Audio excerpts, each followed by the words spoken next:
Hey there, so happy you found this because it contains extremely valuable information on burnout that will have a huge value for you.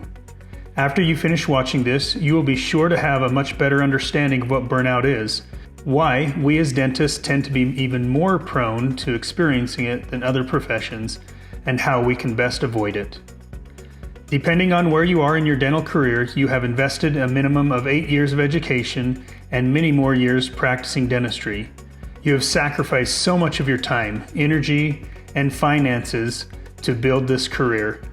The last thing any of us wants is to experience a lack of interest or enjoyment in a profession that we have devoted so much to. After all, being a dentist consistently ranks in the top 10 jobs out of all of the professions out there. If being a dentist is such a great thing, why then do dentists experience such a high rate of burnout and suicide in comparison to other white-collar professions? Dentistry requires precision. The success of a crown margin is measured in tenths of millimeters. Occlusal discrepancies of the same measurements can be the difference between having pain or being pain-free in patients.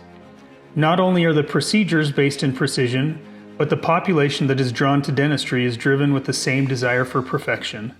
From the time we are first in dental school, we are taught that only the best is acceptable. This perfection is ingrained into each of us through the 4 years of dental school and is consistently reinforced as we see the successes of others in continuing education courses. Another trait that increases the likelihood of burnout is that many of us isolate ourselves from our colleagues. Think of the other dentists in your area. How much interaction do you have with them? Finally, another source of burnout amongst dentists is the way that our practices operate. So many of us are so busy with treating patients that we often don't control the direction of our practices. This causes us to work too many hours, do procedures we don't enjoy doing, and doesn't allow us breaks to get away from the continual grind. Not only does this affect us, but it also affects all of our dental team, which can cause burnout in them too. Since burnout is so prevalent in our profession, let's make sure we are all on the same page and understand what burnout is. Not too many years ago, burnout was a term that was rarely even heard of, but it has become part of our workforce's everyday vocabulary today. Burnout was originally described in 1974 by a German-American psychologist, Dr. Herbert Freudenberger. He defined it as becoming exhausted by making excessive demands on energy, strength, and resources. More recently, in 2022, the World Health Organization included burnout as a syndrome in the International Classifications of Diseases. They defined it as a syndrome conceptualized as resulting from chronic workplace stress that has not been successfully managed. It is characterized by 3 dimensions. 1. Feelings of energy depletion or exhaustion. 2. Increased mental distance from one's job or feelings of negativism or cynicism related to one's job. And 3. Reduced professional efficacy. So when was the last time you felt depleted of energy or exhausted at work? Do you ever mentally feel distanced from your job or feel cynical? Do you have negative feelings related to dentistry, patients, or your practice? If so, it is likely leading to a reduced level of professional efficacy. Recent reports from the National Institute of Occupational Safety and Health rank dentists only second to physicians in suicide rates. Dentists as a whole have a 1.67 times higher suicide rate than the general population.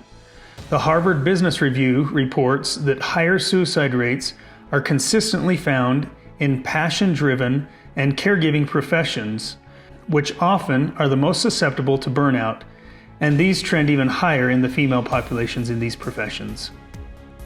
So what can be done? How do we prevent or minimize the risk of us being affected by burnout in dentistry? There are really 2 schools of thought out there when it comes to decreasing our risk for burnout and the accompanying problems that follow. One of these focuses on changing the environment we work in, and the other focuses on improving our ability to combat burnout by improving our own capability of handling those environments when they are present. What can we do to alter our environment to make it a less likely place for us and our teams to experience burnout? There are a variety of different ways that we can control the dental environment, but this all depends on our role in the practice. As a practice owner, you have the most control, but regardless of your position, you can always positively affect your working environment. The first would be controlling our schedules. For example, ask yourself these questions. What days of the week is your practice open? How many hours a day are you working? How many different operatories are you working out of? Are you allowing yourself and your team breaks? Do you have a lunch break? If so, do you consistently work through it?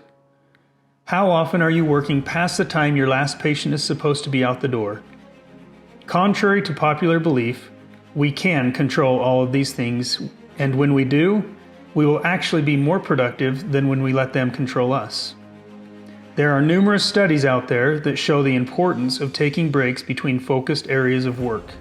In fact, most show that our abilities tend to waver following 4 hours of focused work if there isn't a break.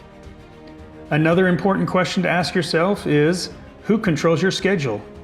Some of us have just allowed our practices to grow, and the patient demand in our practice has dictated our schedule.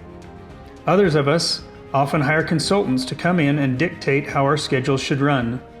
Controlling the amount of time we work each week, when we work, and how often we get a chance to step away from patients during our work schedules contribute greatly to the amount of stress and burnout we will experience as dentists.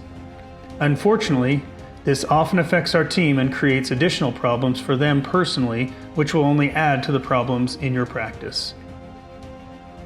Performing the procedures that you enjoy is the second way that we can help control our environment to help prevent burnout. Again, this can be something that you have 100% control over or very little control over depending on your practice's situation. A practice owner can completely control this by utilizing specialists or associates to perform the procedures they don't enjoy. An employee dentist may have less ability to control this, but it would still be worth a conversation to see what options exist.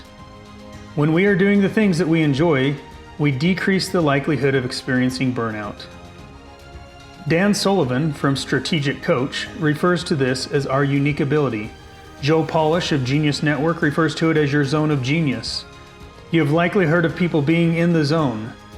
The more time we can spend on the procedures we love, the more productive, fulfilled, and less stressed we will be. As with our schedules, this also applies to our dental teams. The better we position our team in doing the things they enjoy, the more motivated, creative, and happy they will be. In addition to creating a work environment that decreases our likelihood of experiencing burnout, we can also work on improving ourselves to become more resilient to those environments. This area can sometimes feel daunting to look at because there are so many different ways that we can improve ourselves to become more burnout resistant. Each of us will vary with what we need to work on, and this is where getting a good coach can help. Another major contributor, as mentioned before, is that dentists tend to isolate themselves. Is this due to our personalities, or are we trained to be competitive in dental school and it carries over into our practices? When was the last time you reached out to a dentist that is in your town and was able to discuss some of the headaches you experience as a practitioner or business owner? When was the last time you reached out to offer help or to seek help with another dentist? I don't know if we are worried about our competitors finding out our secret sauce or if we have too big of an ego to reach out for help, but we tend to look at the other dentists in our community as competition instead of as a valuable resource with the ability to collaborate with them. I have found that through collaborating with fellow dentists, even those close in proximity to my office, has been a massive help. After all, I don't need to look at them as competitors. We are completely different individuals, and people interested in being seen by that dentist likely wouldn't want to be seen in my practice. Not to mention, traditionally less than 50% of the population seek regular dental care. Sounds like there are plenty of patients to go around. Maybe if we didn't isolate ourselves, we could collaborate with other dentists in our community and figure out how to get those other 50% and have it be a win-win situation for us all. The reality is, those neighboring dentists are likely experiencing similar issues of burnout like you, and may have been able to find ways to improve their practice that would be of benefit to you. A personality trait that many dentists have that leads to increased levels of burnout is their perfectionistic personalities. Over the years, dentistry has become very good. We have amazing products and techniques to provide great care to patients. However, all of this is happening in a biological system that we have very little control over besides encouraging good oral hygiene and dietary habits. Oftentimes, when we have procedures fail or perform more poorly than we would expect, we take this on ourselves. There might be some truth to this when we are first learning, but once we have our craft down, it more often is the fault of the patient and different things they are doing or not doing. Regardless of how well-fitting a crown is or how perfectly a composite is placed, if the patient doesn't care for them, they won't last. We intuitively know this, but too often we take on the burden of responsibility.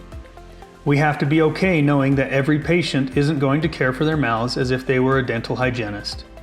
We have to allow our patients to accept responsibility and be okay when things don't go perfectly.